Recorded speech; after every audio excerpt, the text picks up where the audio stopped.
Sziasztok mindenkinek, és üdvözlök újra itt mindenkit a csatornámon. A mai videó a kérdez-felelek videó második része lesz, úgyhogy ha van kedvetek, akkor tartsatok velem. Az első részt ti még nem láttátok, de elmondok egy kis kulisszatitkot. Tegnap, ahogy felvettem az első részt, nekiálltam felvenni a második részt. Nagyon-nagyon jól sikerült, elolvastam a kérdéseket, válaszoltam rá, majd gondoltam, visszanézem a felvételt, és akkor szembesültem vele, hogy a tegnap használt mikrofonom az lemerült időközben, és az egész felvétel kuka lett, ugyanis néma lett, így hát jobbnak láttam elnapolni már a második rész felvételét, ami azért lesz érdekes, mert hogy így viszont már tudom a kérdéseket, de nem baj, így legalább pörögni fog a nyelvem, úgyhogy ma azokra a kérdésekre fogok választ adni, amikre az első részben nem kaptatok, úgyhogy csapjunk is bele. Én már ide kikészítettem a kérdéseket, úgyhogy kezdjük is egy nagyon aranyos kis kérdéssel. Mi volt oviban a jeled? Hogy találkoztatok a pároddal? Hogy képzeled el magad 5 év múlva? Az óvodában boríték volt a jelem, azért, mert már csak ez az egy jel volt, amikor beiratkoztunk. Hogy találkoztatok a pároddal? Szerintem az első részben elmondtam, de ha nem láttad még, akkor most gyorsan elmondom, egy diszkóban találkoztunk, egy ilyen szingli bulin, és hogyan képzelem el magamat 5 év múlva? 5 év múlva 43 éves leszek, ami azt jelenti, hogy lesz egy 18 éves fiam? Igen, lesz egy 18 éves fiam, úristen, még kimondani is nagyon furcsa, és egy 12 éves lányom, tehát egy kiskamasz és egy felnőtt gyermekem. Valószínűleg tartom, hogy még itt lakunk ebben a házban. Addigra már, igen, majdnem azt mondtam, amit nem kellett volna, hogy mi fog itt épülni a falunkban. Igen. Szerintem még mindig a YouTube-bal fogok foglalkozni. Vivike kakukos órája. Szóval szerintem még mindig a YouTube-bal fogok foglalkozni, és nagyjából ennyi. Igaz, hogy én nem vagyok tag, de mindig feldobja, hogy live-ozol a tagoknak. Tervezel ilyen jellegű videót a normál nézőknek is? Én nagyon szívesen megnézném. A forró levegős sütőben mostanában miket szoktál sütni? Lesz majd az a videó, amikor kicseréled a nyári ruhákat a szekrényben a télire? Nagyon szép napot! Köszönöm szépen neked is, na akkor visszafele menjünk. Lesz majd ruha rendszerezős videó, csak hát tudjátok, nem mindig úgy működik, ahogy eltervezi az ember, tehát itt még szeptemberben dögmeleg volt, utána megjött a hideg, viszont soha nem volt olyan alkalom, ugyan én leselejteztem közben a ruhákat, és átraktam a fehér szekrényes zsákokból ide a barnába a mostaniakat, el lett pakolva a nyári, de odáig még nem jutottam el, hogy felvegyem videóra.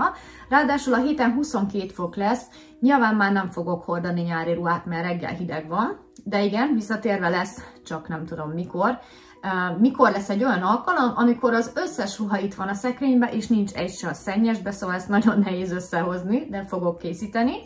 A forró levegős sütőben mostanában nem nagyon szoktam sütni, mert ha sütök is, akkor csak a szokásosakat szoktam, a sült krumplit, ugye, illetve húst mostanában szerintem nem sütöttem benne, de szoktam még használni természetesen, de régebben, amikor több kenyeret ettem, akkor sokkal több szendvicset is készítettem, mostanában azt nem nagyon szoktam benne csinálni. És a kérdésed pedig, hogy nem-e tervezek a normál nézőknek live-ot? Nem. Tehát a live az egy annyira személyes dolog, ahol igazából a tagok ők tudják, hogy konkrétan mindent elmesélek. Elmesélem egy napomat, a hetemet, a terveinket, és tudom, hogy akik benne vannak a tagságban, azok azért vannak benne, mert szeretnek engem, és kedvelnek engem. Tehát eddig akárhányszor live-oztam a YouTube-on, nagyon ritkán, folyamatosan abból álltam ki, hogy a trollokat kellett kitiltanom, és elvitték a videómat más irányba, mint amit szerettem volna. És tudom, hogy ez kitolás azokkal, akik tényleg kedvelnek engem, és szívesen néznének egy ilyen live-ot, de sajnos ebben kompromisszumot kellett kötnöm, és így ezek a live-ok csak a tagoknak maradnak meg. Szia, a férjed miért nem szerepel a videóidban? Tegnap ezt a kérdést ugyan már olvastam, és annyira megfogalmaztam, annyira jól, és most újra megpróbálom megfogalmazni ezt a kérdést. Először is miért gondoljuk azt, hogy bárki, aki videózik a YouTube-on, meg kéne mutatnia az egész családját, beleértve a gyerekeket, a férjét is. Tehát nyilván, ha ez egy családi vlognak indult volna, vagy az elejétől kezdve szerepel a férjem és a gyerekem, és kiveszem, azt úgy megérteném, hogy miért nincs már benne. De az, hogy soha nem volt benne, és még most sincs benne 10 év után, azt már el kellene fogadni. Nem tudom, hogy új vagy a csatornán, vagy régi, de szerintem a régi nézők tudják, hogy soha nem szerepelt benne, és nem is fog, és ennek nagyon egyszerű oka van, mert nem szeretne. Ez a csatorna Szilu Goldschmink néven indult több mint 10 éve, azaz csak arról szólt, hogy smink videókat rakok fel. Nyilván, ahogy változok én is, és egyre több dolog érdekelt, és egyre jobban azt éreztem, hogy szeretitek a személyes vlogokat, mutattam egy szeletet az életemből, aztán megmutattam az első gyermekemet, Marcit, aztán mikor megszületett Vivike, megmutattam a másodikat, és így is azt érzem, hogy túl sokat mutattam. Úgyhogy ez az én csatornám, ez rólam szól, ez nem önzőség, ez nem egoizmus. Egyszerűen azt szeretném, hogy miattam nézzék a videókat, ne a férjem miatt, ne a gyerekek miatt, hanem az én személyiségem miatt, és őtőle a szereplés, az, hogy valakinek benne legyen a videójába, olyan távol áll, mint Makó Jeruzsálemtől.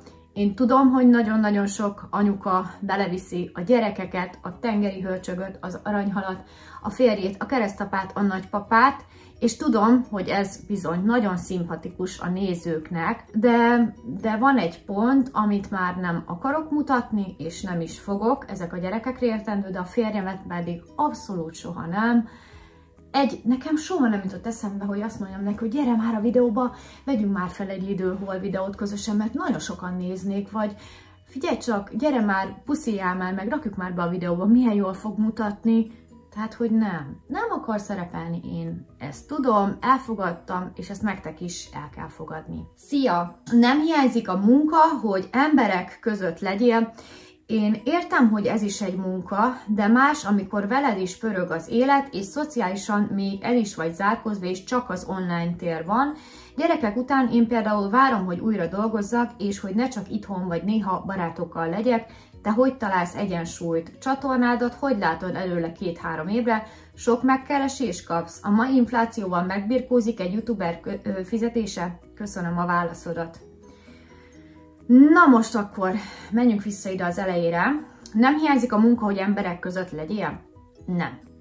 Tehát én eljártam dolgozni Marci mellett, már sokszor mondtam nektek, hogy milyen munkáim voltak, akkor az egy megváltás volt. Tehát gyes után én is azt éreztem, sőt még én gyeden voltam, mert ugye Marcika bölcsibe járt, hogy végre újra kinyílik előttem a világ, és végre hasznos része vagyok a társadalomnak, és nem csak pelenkát cserélek, meg büfisztetek otthon, meg tejet fejek, meg szoptatok, meg babakocsitolok, hanem végre újra elkezdek pénzt keresni, és emellett jól is érzem magam, akkor tényleg nagyon kivirultam, nagyon csinos voltam, nagyon fit voltam, jó érzés volt szép ruhákba járni, felöltözni, és újra kimozdulni a 4 fal közül, és még pénzt is kerestem vele, szóval én is nagyon-nagyon vágytam dolgozni a gyedes korszak után.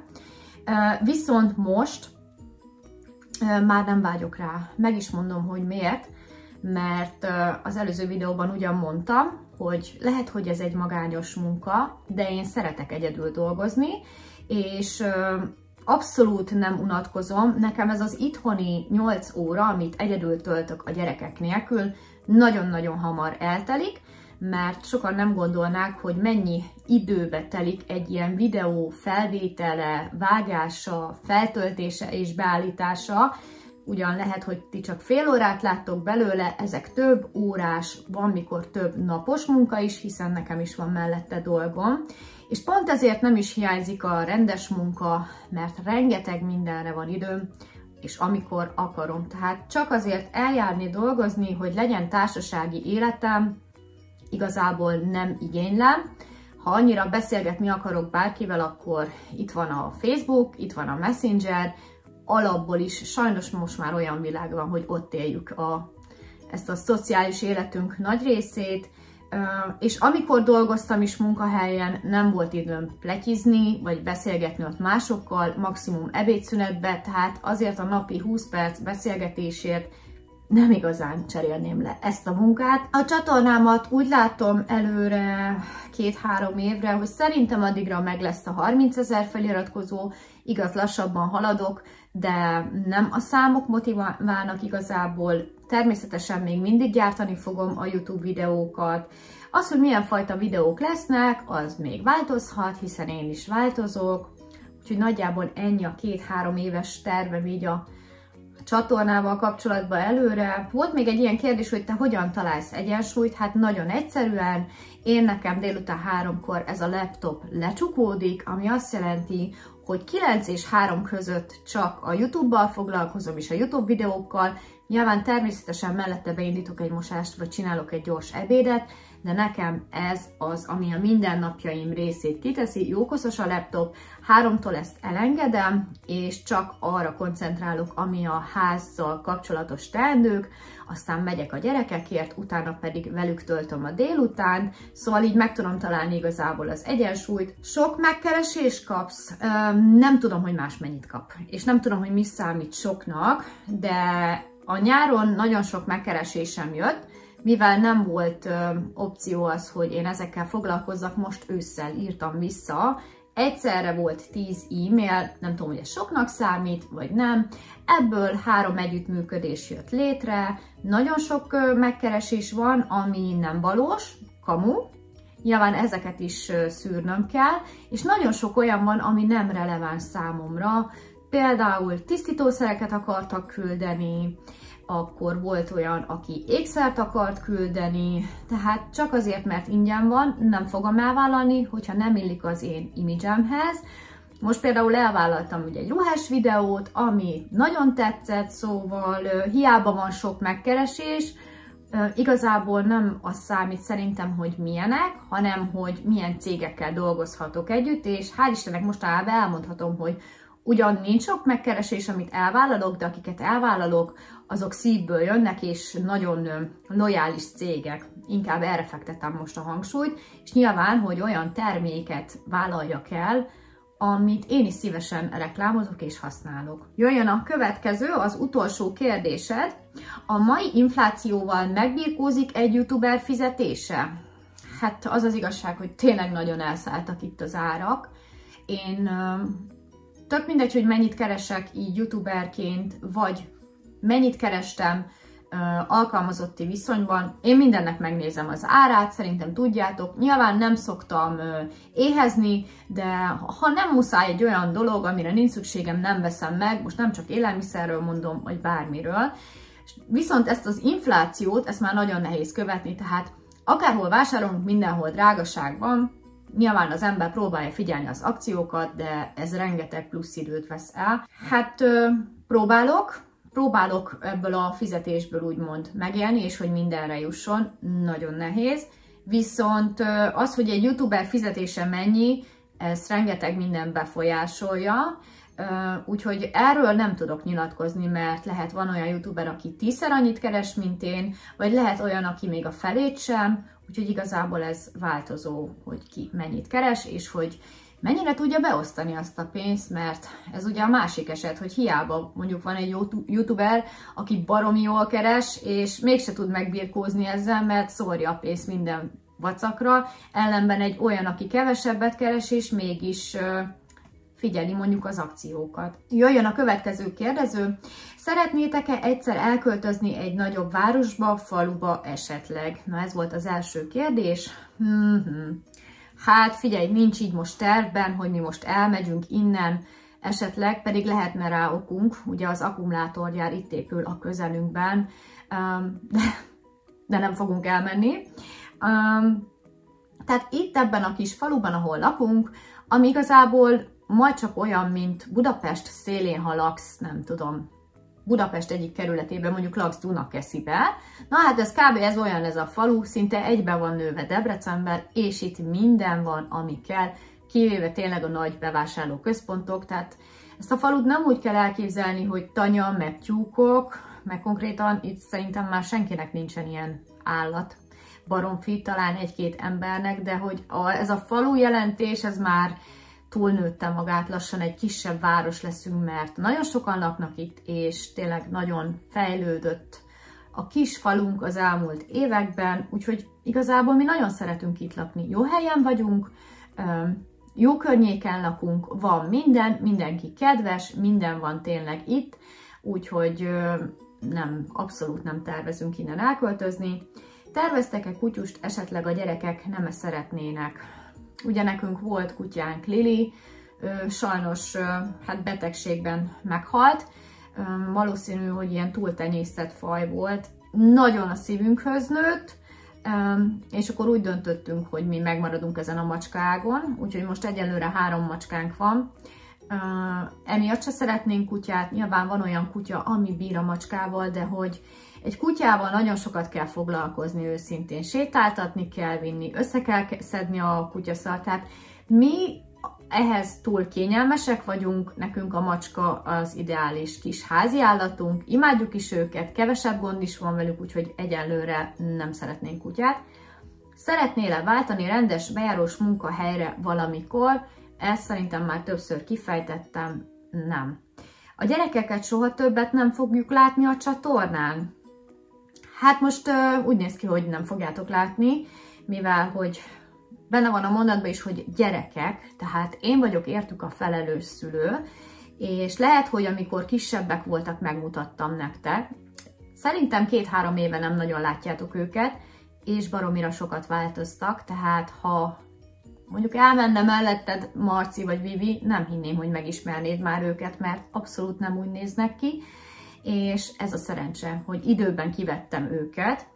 Ha majd nagyobbak lesznek, ha majd felnőttek lesznek, és esetleg lesz majd kedvük szerepelni a videómban, mert természetesen nem titkolt célom, hogy ameddig tudok videózok, akkor már nincs kizárva, hogy 18 évesen nyilván nem mondhatom meg, hogy mit csináljon és mit ne csináljon, szóval még az is lehet, hogy egyszer majd bejelentkezik Marci a csatornámba, amikor 18 lesz, és akkor lehet, hogy fogjátok látni, de most így 12 meg 6 éves gyerekeket nem fogok mutogatni, úgyhogy nem. Mit gondolsz a hazai politikai helyzetről? Hát azt gondolom, hogy egy nagy gödörben vagyunk, baromi rossz a gazdasági helyzetünk, szerintem ezt nem is kell mondani. Én ugyan nem szoktam belemenni a politikába, de azért sokszor szoktam így célozgatni arra, hogy nagyon elegem van már ebből a kormányból, és nagyon szeretném, ha a kormányváltás lenne. Én 2 éve nagyon nagyot csalódtam, amikor ugye a szavazatokat összesítették, és összenéztünk párom, hogy ennyi, bocsánat, barom és buta ember van, hogy még mindig erre a narancsosztagra szavaz. Tehát, hogy úristen, nem veszik észre, és nem veszik észre. És majd jön az újabb választás, és adják az ingyen krumplit, és adják az ingyen nem tudom miket, és behűtik a népet, mondjuk kiosztanak megint nem tudom mennyi nyugdíjemelést, meg kiosztanak nem tudom mennyi adóvisszatérítést, és akkor újra megnyerik. Akkor utána jön megint a fekete leves, ugye? Mert mindent ráfogunk másra, ráfogjuk a háborúra, meg az Isten tudja mire, azt az inflációt, azt máshol meg nincs ilyen. Úgyhogy én nekem az a véleményem, hogy nagyon felcsillant a szemem, amikor az új párt megjelent, Magyar Péterrel. Én nagyon-nagyon remélem, hogy leváltják ezt a mostani pártot, aki a kormányon van, direkt nem akarok mondani itt pártneveket. Végre egy szimpatikus fiatalember, aki nagyon jól látja a dolgokat, nagyon jól gondolkodik, úgyhogy én nagyon remélem, hogy 2 év múlva itt tényleg olyan választások lesznek, amire azt mondom, hogy erre várunk már 16 éve, ugye? Úgyhogy én merem remélni, hogy lehet egy jobb Magyarország, egy sokkal jobb, mint ami most az elmúlt 10 években volt, úgyhogy hát nagyjából ez a véleményem. Érzékeny típus vagy? Abszolút nem vagyok érzékeny típus, sőt, mondhatnám, hogy nagyon kemény típus vagyok. Tehát az, hogy elérzékenyüljek valamin, talán fiatal lánykoromban, ilyen 20 év körül még ilyen kis pityelgős voltam, hogyha mondjuk meglepett valaki valamivel, vagy valami olyan érzelmes dolgot láttam, Most már ezt úgy kezdem kinőni, viszont vannak dolgok, amin azért el szoktam pityeregni magamat. Például, hogyha egy olyan filmet nézek, ami nagyon átjött és meghatott, akkor elsírom magam, vagy nem tudom, ha lenne valami olyan élmény az életemben, ami ilyen nagyon vidám lenne, akkor biztos, hogy elsírnám magam, és nyilván akkor is szoktam sírni, amikor valami nagyon rossz dolog történik. Hál' Istennek mostanában nem történt ilyen. Úgyhogy ennyi, de igazából nem nagyon tud megbántani úgy senki. Nem szoktam duzzogni, úgy teszek, mintha nem történne semmi, úgyhogy így abszolút nem. Következő kérdés, mi a legnehezebb a gyereknevelésben, amit eddig tapasztaltál? Hú, na hát igazából én nem tapasztaltam azt, hogy ez most olyan helyzetet szülne ez a gyereknevelés, hogy ezt nem bírom, vagy ezt fel kell adnom meg, hogy elegem van. Nem mondom, hogy könnyű, mert nehéz, de azt gondolom, hogy eddig szerintem, ami így előjöttek problémák az elmúlt 12 év alatt, nem volt olyan, amire azt mondtam volna, hogy ez most nagyon nehéz volt. Nekem a gyerekneveléstől sokkal nehezebb volt az éjszakai felkelés, a szoptatás, a mindig éberen, aktívan maradni az első 2 évben. Én a sokkal nehezebben tűrtem a kialvatlanságot, mint mondjuk az, hogyha egy gyerek hisztizik, tételezzük fel, de szerencsés vagyok, Marci abszolút nem volt hisztis kisgyerekként, de még talán Vivike sem, pedig ő lány. Szerintem addig, amíg óvodásak a gyerekek, addig úgy elvannak. Tehát úgy igazából nincsenek olyan nagy nehézségek, de amikor iskolásak lesznek, akkor már nagyon figyelni és terelgetni kell őket, úgyhogy most szerintem ez az időszak, úgyhogy most már 2 iskolás gyerek van, és folyamatosan figyelni rájuk, úgymond, hogy a kis dolgaikkal foglalkozni, legyen akár az, hogy tanítani őket, mert nálunk ez ugye mindennapos, ez a tanulás is. Na hát ez az, amit így nagyon nem szeretek, de muszáj csinálni. Úgyhogy nekem ezt emelném ki, hogy folyton aktívnak lenni, és ott lenni a gyerekek ügyeiben. Legyen ez akár az, hogy az agyadban tartsál minden egyes fontos információt anyaként, hogy mikor mit kell befizetni, mikor mit kell vinni a gyereknek, melyik nap lesz külön óra, hova kell vinni, hányra kell érte menni, mit kell beadni, melyik nap mennek ide-oda. Tehát ez az egész úgymond folyamatos, nem is tudom, hogy mondják ezt, folyamatos, ezt úgy tudnám megfogalmazni, mert nem jut eszembe, hogy onnastól kezdve, hogy anya vagy, meg főleg iskolásak a gyerekeid, egy folyamatos határidőnaplót vezetsz, akár az agyadban, valaki papíron, hogy mit és hogy kell csinálni, egy véget nem érő körforgás.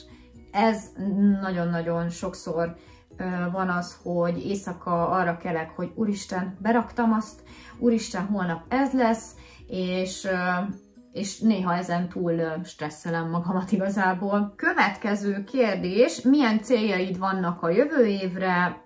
Így igazából nem gondolkodtam még, hogy mi az, amiket el szeretnék érni. Most is vannak céljaim, amik átcsúsznak valószínű a jövő évre.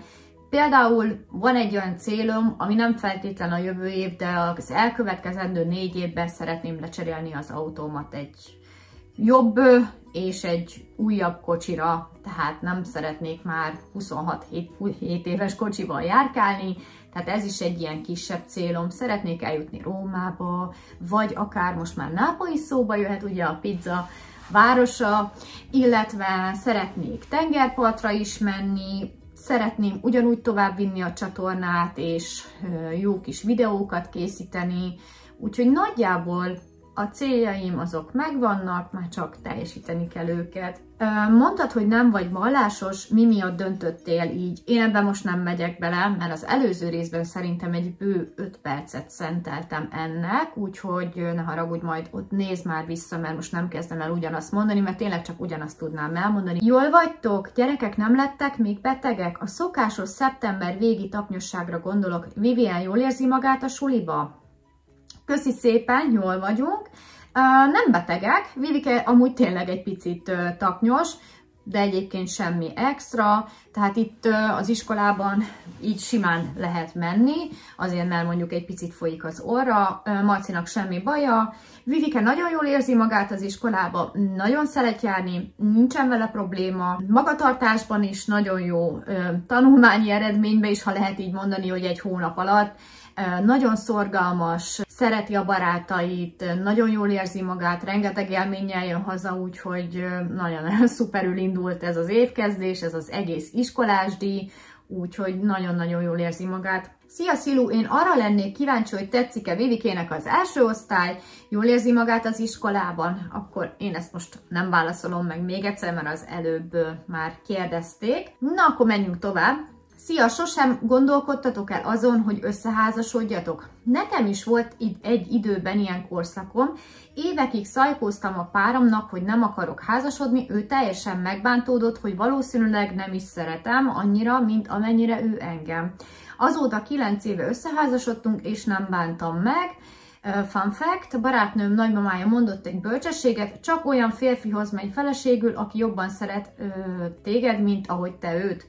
Milyen okosak voltak a régi öregek, és erre jött 2 válasz. Az egyik néző írta, hogy ez de jó, nem hallottam még ezt, nagyon okos gondolatok és igazak, bizony. Hát ebben én is egyetértek, már mint az utolsó mondatban, hogy mamád, amit mondott. Ugyanis én az előző videómban, amikor én még nem is olvastam ezt, akkor én is pont ezt tanácsoltam az akkori 20 éves önmagamnak, hogy csak is olyan férjet válasszom, vagy párt, aki a tenyerén hordozza, és nagyjából ugyanennek a mondatnak is ez a lényege, és valóban viszont soha nem akartunk összeházasodni. Ő nem is bántódott meg ezen, tehát így értem, hogy a tiéd megbántódott, az enyém ő abszolút örült neki, hogy végre talált egy olyan nőt, aki nem azt akarja, hogy házasság, 1 gyerek, 2 gyerek, 3 gyerek, hanem én megmondtam neki az elején is, hogy amikor már kiderült, hogy terhes vagyok Marcival, hogy nem szeretném, hogy most emiatt megkérje a kezemet, mert én nem is fogok hozzá menni, és mondta, hogy nem tervezte, de hogy örül neki, hogy így állok hozzá, és azóta is együtt vagyunk 16 év. Én nem vagyok házasságpárti, nem szeretem, sőt, kifejezetten, hát nem az, hogy irritál, de valahogy én valami selejtes lehetek, tehát, hogy minden lány arra vágyik egész életében, hogy habos-babos ruha, vagy fehér ruha, és az oltár előtt is jön a herceg, és csók, és buli, és ünneplés, hát én nem. Tehát én már kisgyerekkoromban megmondtam a szüleimnek, hogy soha nem fogok férjhez menni, nincs az az Isten, úgyhogy, bocsánat, de ez az igazság, tehát én nem akarok máshoz hozzá tartozni, sem papíron, szóval én valahogy erre sose vágytam, és nem csak, hogy habos-babos esküvőre, nem, még pici esküvőre sem, vagy hogy a tengerparton széllobogva hajammal futok és szórom a virágokat, nem. Tehát én az, hogy valakihez úgy elköteleződjek, hogy egy papírt írunk, hát ne haragudjatok, nem. Én azt gondolom, hogy rengeteg olyan házasság van, ahol 1-2 év után elválnak, és olyan esküvők voltak, hogy nem igaz. Tehát aki szereti a másikat, papír nélkül is el van, mi se bizonyítja jobban, mint a mi 16 évünk. Én azt is gondolom, hogy mostanában talán nem olyan menő a házasság, kevesebben házasodnak. Hát csak az én példámat nézem, az elmúlt 10 évben 1 esküvőn voltam, mert senki nem megy férjhez. Nyilván ennek vannak más okai is, de a legtöbben most már csak a csok miatt mennek férjhez, mert ugye házastársnak kell lenni. Ilyen házasságok születnek mostanában, és a legtöbbje vállással végződik. Én gratulálok nektek, lehet biztos vannak kivételek, számomra a házasság az sosem játszott, és nem is fog. Nálunk ezt így már elfogadta mindenki, hogy nem házasodunk. Az elején furcsa volt nyilván a szülőknek, mert ugye hát házasodni kell, meg így illik, főleg, hogyha gyereket vár az ember fia, de nyilván felnőttek vagyunk, és eldöntöttünk, hogy mi nem akarunk összeházasodni, úgyhogy ennyi. Úgyhogy hát nálunk ez így alakult, és ez már így is marad, és nem is bánom, hogy így maradt, mert én így terveztem mindig egész életemben, hogy soha nem akarok férjhez menni. Következő kérdés, hogy vagy mostanság? Köszönöm szépen, jól vagyok. A hétköznapok nagyon hamar eltelnek, nagyon pörögnek, a hétvégék is úgy, ahogy, bár akkor próbálok egy picit lassítani, és pihenni, hát valami olyasmi. Csak most mióta ez a rossz idő van, az embernek olyan sok mindenre nincs is kedve, de jól vagyok, és nem vagyunk betegek. Szia, te szemüveges vagy? Ha igen, akkor mióta? Szia, nem vagyok szemüveges. Szerintem, ha láttál szemüveget rajtam, az valószínű vagy a napszemüveg lehetett, vagy pedig van egy ilyen fényszűrős szemüvegem, ami kifejezetten a monitor elé szoktam felvenni, de nem csak akkor, hanem ilyen hajpántként is szoktam használni, úgyhogy valószínű azt láttad a fejemen, de az csak így úgymond ilyen hóbort nálam, úgyhogy nem. Na és akkor az utolsó előtti kérdés. Szia, mióta dohányzol, nem gondolkodtál még el azon, hogy leteszed? Szia! Mióta dohányzom? Gimi első óta, tehát 9. óta dohányzom. Nyilván nem úgy kezdtem, hogy így egyből dohányoztam, hanem ugye rászoktam szépen a suliba, hogy akkor nagyon menő volt, hogy cigiztünk becsengetés előtt, meg kilógtunk a szünetbe, stb. Szépen rászoktam először csak bulikban, aztán pedig igazából már mindig. Viszont amíg otthon laktam a szüleimmel, ők ugye nem dohányoztak, én sem nagyon dohányoztam, csak buliba. Szóval nem tudnám azt mondani, hogy 15 éves korom óta folyamatosan dohányzom, csak inkább hétvégéken bulikon dohányoztam, és nagyjából mióta külön háztartásba élek, 22 éves korom óta dohányzok, viszont akkor sem például munkahelyen nem dohányzok. Tehát nem is tudták, hogy dohányzom, szóval az is inkább ilyen kis kávé melletti dohányzás, vagy ebéd utáni, és a bulikban ugye ott igen. De utána, amikor például kilettek tiltva a cigarettás helyek, a cigaretták a helyekről, akkor meg már nem is jártam bulizni. Illetve volt több olyan év, amikor abszolút nem dohányoztam, ilyen például a terhességek, ugye a 2 terhesség és a 2 gyereknél a szoptatási időszak, úgyhogy akkor végül is több év kiesett, amikor nem dohányoztam, de aztán visszaszoktam. Nem gondolkoztam még rajta, nyilván a terhességek és a szoptatás az egy olyan időszak volt, hogy gondolkozni se kellett, ahogy megtudtam, hogy terhes vagyok, azonnal eldobtam a cigit, de így most így lerakni, nem gondolom, hogy sokat szívok, tudom, ennyit se kéne, de nekem ez ilyen stressz levezetés, meg úgymond egy kis szeánsz is a reggeli kávé mellé, vagy nem tudom, egy pohár bor mellé, úgyhogy nekem ez jól esik, úgyhogy egyelőre nem tervezem, hogy leszokok. És akkor jöjjön az utolsó kérdés. Tini éveidben mennyire voltál érintett a bullyingban, kiközösítésben, gúnyolódásban? Mi a véleményed arról, hogy manapság egyre inkább elterjedtebb mások gúnyolása, ráadásul mindez a különböző közösségi felületeken? És erre valaki odaírt még, hogy szerintem sejthető, hogy mi a véleménye róla, de az még izgalmasabb lenne szerintem kérdésnek, hogy anyaként ezt hogyan lehet kezelni, hogyha a gyerekeddel hasonló történik, de szuper ötlet a téma.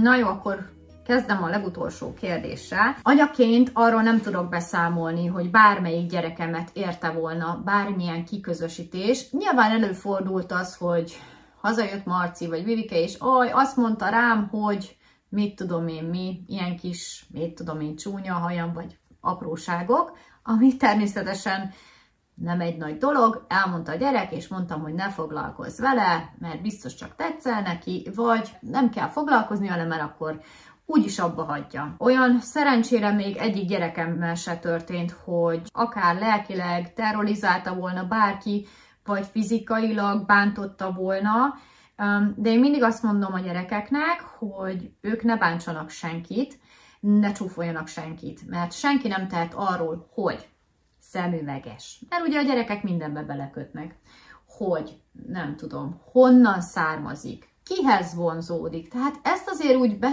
el szoktam mondani minden év szeptember elején is, hogy akit inkább nem bírsz, kerüld a társaságát, ne piszkáljátok azt a gyereket. Ha bármi van, akkor jó, hogyha elmondod nekem. Szóval ez szerintem az, hogy ez a mostani generáció milyen, és mennyire elfogadó, az tőlünk, szülőktől függ a leginkább, hiszen az a példa, amit látnak itthon, meg amire neveljük, az fogja ő használni az iskolában, hogyha mondjuk van egy bizonyos társadalmi réteg, vagy inkább azt mondom, hogy van egy bizonyos réteg, amit sokan nem kedvelnek, és mondjuk én arról kezdek el beszélni, hogy már pedig az ilyenekkel ne barátkozz, akkor nem fog barátkozni a gyerek. De ha én azt mondom, hogy ők ugyanolyan emberek, mint mi, és ezért nem tehetnek, hogy milyen a származásuk, akkor a gyerek ezt fogja tanulni, és nagyon büszke vagyok mind a két gyermekemre, mert én ezt a szót, hogy valaki cigány, vagy roma, soha nem mondtam ki nekik, mert nem akartam azt, hogy tudják, hogy van ilyen is. Tehát én úgy voltam vele, hogy egyszer majd úgyis előkerül ez a szó az iskolában, valaki elő fogja hozni, hogy na arra mutogatnak, hogy mondjuk ő roma, viszont az én gyerekeim ezt igazából soha nem hallották itthon, hogy van ilyen is, és például Vivikének az iskolába most szembesült ezzel a szóval először, hogy például vannak ilyen emberek, akik mondjuk romák, és ő nem tudta, hogy mi ez, mert hogy én erről soha nem beszéltem neki, mert nem szerettem volna azt, hogy az egyik gyerekkel azért játszon, mert az nem az, a másik meg az. Szóval én így elengedtem ezt a részt, és azt mondtam, hogy majd úgyis az iskolában biztos, hogy szó kerül erről, és hát itt is vagyunk, és szerencsére azt látom, hogy mind a két gyerekem elfogadó, szóval olyan, amit én tanítottam nekik igazából, meg hát párom is ezt tanítja természetesen, és most csak itt mondtam a romaságot, de mondhatnám ugyanígy a melegséget is, mert természetesen Marcinak már van róla előfogalva, vagy mondhatnám azt is, hogy azért, mert kövér valaki, nem csúfolunk senkit, és a többi. Szóval nagyon fontos, hogy mi szülők hívjuk fel erre a gyerekek figyelmét, és meg is fordítjuk nekik a dolgot, hogy mit szólnál abban az esetben, hogyha téged valaki azért piszkálna, mert ilyennek születtél, akkor neked hogy esni? Úgyhogy hál' Istennek lekopogom, ilyen szempontból se bántalmazva nem voltak a gyerekeim, de ők se bántalmaztak senkit. Olyan előfordult Marcival, mikor kisebb volt, hogy összeszólalkozott az egyik osztálytársával, de hál' Istennek azóta nem történt semmi, és azt meg is beszéltük. Akkor nagyon mérges voltam rá, de úgy gondolom, hogy még azt hiszem 9 éves volt, és természetesen idejében, ha ezt tudatjuk a gyerekkel, akkor átgondolja, hogy mi volt, miért cselekedett rosszat.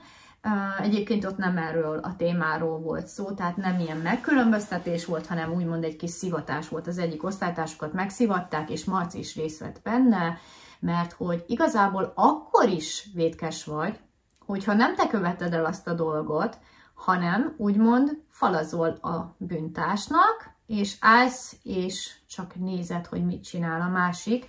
És akkor itt most visszakanyarodok arra, hogy engem érte bármilyen gúnyolás, illetve tini életemben, éveimben voltak-e ilyenek. Igen, volt. Pedig azt gondolnátok, hogy ó, hát engem biztos nem bántottak, meg ugye még nem volt internet is. Természetesen nem arra gondolok, hogy valaki azt mondta, hogy de ronda vagy hogy nézel ki, mert az ilyenek azért előfordultak, mindennaposak voltak, de az, hogy például nekem is volt egy időszakom, ez 7.-8. osztályban volt, amikor képzeljétek el, nyilván változik az emberi test, a lányok hamarabb érnek, mint a fiúk, és én amúgy is eléggé fejlett voltam már 13 évesen, bőven melltartót hordtam, nagyok voltak a melleim. Majd az egyik felelés alkalmával az egyik bunkó osztálytársam felemelt egy lapot, és rajzolt 2 női mellett, és aláírta, hogy zokni, és így mutatta. Ezzel jelezve nekem, hogy ezek, amik itt vannak, nem a melleim, hanem én kitömöm zoknival, ami természetesen nem volt igaz, és ezt minden egyes órán mutatta, és sokszor sírtam. Otthon anyukámnak mondtam, hogy én le akarom vágatni a mellemet, meg hogy kis mellet akarok, meg hogy majd ha 18 leszek, leműtetem, és engem ezzel a zokni felirattal az őrületbe kergetett ez a baromgyerek. Illetve volt még egy másik, ez szintén egy fiú volt, én 8-os voltam, és tulajdonképpen egész téli szünetbe rettegtem tőle, mert nekem nem abból lehet a téli szünet, hogy kimegyek hógolyózni, engem jól megfürdetett a hóba ez a majom, illetve dobálta rám a sarat, sokszor lefogott, nyúlkálni akart, és mindig futás és sikítás volt a vége, tehát egy lelki terror volt a nagy szünetek, a 20 perces szünetek. Hiába szóltam az osztályfőnöknek, szerinte én voltam az, aki, hogy is mondják ezt, felhívtam a figyelmemet magamra. Mert hogy másokat nem piszkál ez a fiú, csak engem, meg a barátnőmet. És képzeljétek el, ez a történet addig fajult, hogy ez a hülye gyerek nem bírt magával, és az egyik testnevelés óra alkalmával, ő egyébként 7-es volt, egy ekkora, hát bocsánat, egy hájas húsgolyó volt, és tudom, nem szabad nézni, hogy ki milyen alkatú, de ne haragudjatok, olyan rossz emlékeket idéz bennem ez a kis hülyekölyök, hogy bár a nevére nem emlékszem, a kinézetére még a mai nap, akkor lehetett legalább 100 kiló, a kis gömböcünk betört a lányöltözőbe, és mivel én nem a padoknál öltöztem, hanem a zuhanyzóba, azonnal odajött és elkezdte leszaggatni rólam a ruhát. Ugye természetesen sikítottam, próbáltam eltolni magamtól, és a vége az lett, hogy valahogy kiszabadultam a karjaiból, rákiabáltam, belerúgtam, majd ököllel az összes tükröt, ami volt a fürdőszobában, vagyis ebben a zuhanyzóban, széttörtem, majd síri csend, a fiú kiment, és a többi lány, akivel együtt öltöztem, az a 30 lány csak állt és nézett, majd valami olyasmi jött ki a számból, hogy most ezt kifütyülném, hogy az Isten sába, miért nem jöttetek oda és védtetek meg, hogy itt álltok és nem csináltok semmit? Aznap azt hiszem haza is mentem a suliból, majd másnap az osztályfőnöktől kaptam egy osztályfőnöki, mi az, amikor rosszak vagyunk? Figyelmeztetés, bocsánat, nem kaptam ilyet gyakran, majd közölte, hogy a tükör árát is ki kell fizetnem, és akkor megfogadtam, hogy én csak is olyan iskolába fogok járni, ahol nincs egy darab fiú sem, mert én ezt még egyszer nem akarom átélni, ezeket a hónapokat, úgyhogy ezért kerültem be a gépírósuliba, ahol igaz, hogy volt 3 fiú az egész iskolában, de nem az osztálytársaim voltak. Úgyhogy igen, engem is ért ilyen dolog, és borzasztó rossz érzés volt, így úgymond így ezt átélni. Akkor szerintem anyukáméknak nem is mondtam el, lehet, hogy most meghallják, tehát az is kell, hogyha valakivel valami történik, akkor keressen valaki barátot, ha éppen a szüleinek nem meri elmondani, vagy keressen egy osztálytársat, itt ment egy kocsi, tehát valaki, akivel meg tudja beszélni és megbízik benne. Én buta voltam, én a tanáromban bíztam meg, és neki elmondtam, aki kinevetett, és azt mondta, hogy én vagyok a hibás, szóval rossz személyhez fordultam ez ügyben. Nem tudom egyébként azóta, mi lett ezzel a kövér fiúval. Na mindegy. Ez egy olyan dolog, amit is soha nem fogok elfelejteni. Nem tudom, miért mondtam el, nem kell sajnálni.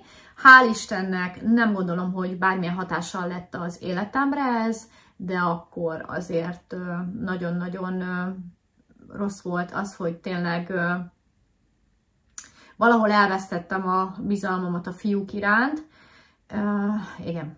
Úgyhogy ennyi. Hát nem akartam ilyen szomorú végű videót most így a végére, de ha már kérdeztétek, elmondtam. Hál' Istennek ezen kívül nem volt semmi más, például középsuliba sem, és részemről sem volt olyan, hogy bárkit bántalmaztam volna, vagy kiközösítettem volna, mert mondjuk kövér, vagy mit tudom én mi. Olyan viszont nekem is volt, hogy más piszkáltak az iskolában, és én sálltam mellé. Ez csak ilyen szóbeli bántás volt, és ugyan én nem bántottam szóval, de kussoltam, amit ma már nem biztos, hogy így csinálnék. Viszont még ide tartozik egy nagyon jó kis történet, egy kis happy end így a végére. amikor már nagyobb voltam, 16, a barátnőm bekerült a középsuliba, és szólt nekem, hogy az egyik osztálytársa piszkálja.